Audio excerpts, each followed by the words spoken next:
და ჩვენ პირდაპირ ეთერში ვრთავთ მედია ცენტრს, იქ ახალი განცხადებები კეთდება, თამარ ჩუგოშვილი საუბრობს პირდაპირ ეთერში. პროპორციულად სწორად აისახოს ის შედეგები, რა შედეგებიც თქვათ იქნა გამოხატული და რანებაც დაფიქსირდა ამომრჩეველთა მხრიდან უკვე შემაჯამებელ ოქმებში, ეს არის ძალიან მნიშვნელოვანი. მე მინდა ვთხოვ ყველა საერთაშორისო თუ ადგილობრივ სადამკვირვებლო ორგანიზაციას, რომ მათ თავიანთი მოვალეობები შეასრულონ მაქსიმალური ყურადღებით და თვალყური მიადევნონ ამ პროცესს, ასევე ყველას მინდა მოუწოდო, როგორც პარტიებს, ასევე კომისიის წევრებს და დამკვირვებლებს, რომ ყველაფერი გააკეთონ იმისთვის, რომ მაქსიმალურად მშვიდ ვითარებაში და კანონის განუხრელი დაცვით წარიმართოს ხმის დაცვის პროცესი. რაც შეეხება იმ დარღვევებს, რომლებიც დაფიქსირდა ჩვენი ბოლო პრესკონფერენციიდან, ანუ 5 საათიდან 8 საათამდე, საბოლოო შეჯამებამდე, შემდეგი სურათი არის ამ მომენტისთვის საბურთალოს 69 უბნის და კრწანისის 31 უბნის მიმდებარე ტერიტორიაზე შეინიშნება სპეციალური დანიშნულების რაზმების მობილიზება, მაგრამ მიზეზი ზუსტად არ არის ჩვენთვის ცნობილი, თუმცა ეს აქტივობა შევამჩნიეთ. ასევე მთელი კენჭისყრის დღის განმავლობაში სხვადასხვა პირები, რომლებიც მობილიზებული იყვნენ უბნების მიმდებარე ტერიტორიაზე, კვლავაც რჩებოდნენ და აღრიცხავდნენ მოსული ამომრჩევლების ვინაობას. ჩვენ ყველა ეტაპზე ვამახვილებდით ამაზე ყურადღებას და ვამბობდით, რომ ეს არ არის სწორი, იმიტომ რომ ირიბად ეს წარმოადგენს ამომრჩევლის ნების გამოვლენაზე კონტროლს, მაგრამ თელმა დღემ ჩაიარა ფაქტურად ამ პირების თანხლებით უბნებზე ისინი იმყოფებოდნენ მუდმივად. ასევე კრწანისის ოლქში მე-16, 29 და 31 უბნების წინ შეინიშნება პოლიციის აქტიური კონცენტრირება. ისე უბრალოდ შესამჩნევი არის, რომ ბევრი პოლიციელი იმყოფება ამ ტერიტორიაზე, თუმცა მეტი ჯერჯერობით არაფერი არ ხდება.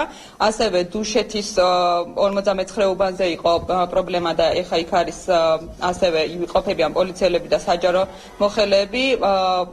რამდენიმე დამკვირვებელი გამოაძევეს ამ უბნიდან და მათ არ მიეცათ შესაძლებლობა, რომ გაეგრძელებინათ დაკვირვება.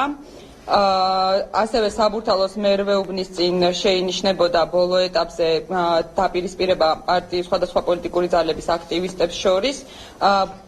ბოლომდე პრობლემა რჩებოდა მარკირების პროცედურის გავლა და მარკირების სითხე მე როგორც წინა პრესკონფერენციაზეც აღნიშნე არ იყო ხარისხიანი და არ რტოვებდა კვალს, რომელიც უნდა დაეტოვებინა. და რამდენიმე შემთხვევაში პრობლემა შეექმნათ დამკვირვებლებს თავიანთი უფლებამოსილების განხორციელების დროს. ერთ-ერთი ასეთი შემთხვევა იყო რუსთავში, როდესაც ჩვენი დამკვირვებლის მხრიდან კომისიის თავმჯდომარის მიმართ მითითების შემდეგ ძალიან სერიოზული აგრესია წამოვიდა და ცოტა ეს შეურაცხყოფელი და უხეში მოპყრობაც არ გამოუძევებიათ, მაგრამ ძალიან ცუდ მოპყრობას ჰქონდა ადგილი. საბურთალოს ნომერ 3 კომისიის უბანზე ასევე კომისიის თავმჯდომარეს აღმოაჩნდა რამდენიმე პირადობის მოწმობა, რომლის გამოც ჩვენ დავწერეთ შესაბამისი საჩივარი. კიდევ დაფიქსირდა რამდენიმე შემთხვევა, როდესაც უბანზე მისულ ამომრჩეველს დახვდა ხელმოწერა მისი გვარის გასწვრივ. და იყო კიდევ რამდენიმე შემთხვევა, როდესაც დევნილ პირებს მიეცათ კენჭისყრაში მონაწილეობის უფლება, ისე რომ სრულად არ ქონდათ წარმოდგენილი ის მოწმობები, რასაც კანონმდებლობა ითვალისწინებს.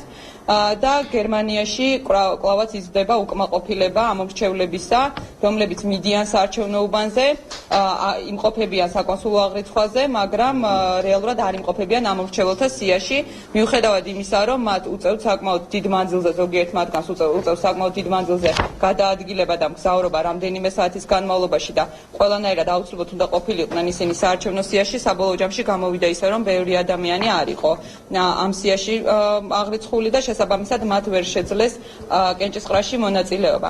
კიდევ ერთხელ მინდა ვთქვა, რომ ამ ეტაპისთვის დასრულებულია 8 საათზე დაიხურა ყველა უბანი, დაიწყო ხმის დათვლის პროცედურები. ეს არის არანაკლებ, ან შეიძლება კიდევ უფრო მნიშვნელოვანიც კი ეტაპი, როდესაც ზუსტად უნდა დაჯამდეს ის შედეგები, რა შედეგებიც კენჭისყრის პროცესში დაფიქსირდა და სწორად უნდა აისახოს ის შედეგები, რა შედეგებიც გვაქვს და რა ყუთებში რა სურათიც არის, ეს სწორად უნდა აისახოს და აბსოლუტურად იდენტურად შემაჯამებელ ოქმებში.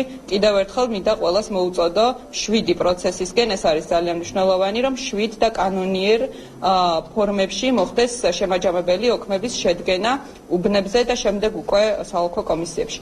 სულ ეს არის ამ ეტაპისთვის მთლიანად კენჭისყრის დღის შეფასების შეფასებას ჩვენ წარმოგიდგენთ ხვალ 2 საათზე გამართულ პრესკონფერენციაზე, სადაც ინფორმაციას მოგაწვდით მთლიანად როგორც კენჭისყრის პროცედურების, ასევე ხმის დათვლის პროცედურების შესახებ. მადლობა. კითხვები ხო? რა თქმა უნდა, გარკვეულ გავლენას ახდენს ყველა დარღვევა და ეს რიგი შემთხვევებსა, რიგი დარღვევებისა იყო მნიშვნელოვანი, მაგალითად, როდესაც ამომრჩეველი მიდის უბანზე და ხდება ხელმოწერა, ეს ნიშნავს, რომ ამ ამომრჩეველმა ვერ შეძლო რეალურად ხმის მიცემა და სხვა მიიღო მონაწილეობა მის ნაცვლად, მაგრამ ჩვენი მისია არ გვაძლევს იმის შესაძლებლობას, რომ სრული მასშტაბები ამ დარღვევებში. ეს იყო პირდაპირ ჩართვა მედია ცენტრიდან ამჯერად დარღვევებზე თამარ ჩუგოშვილი საუბრობდა.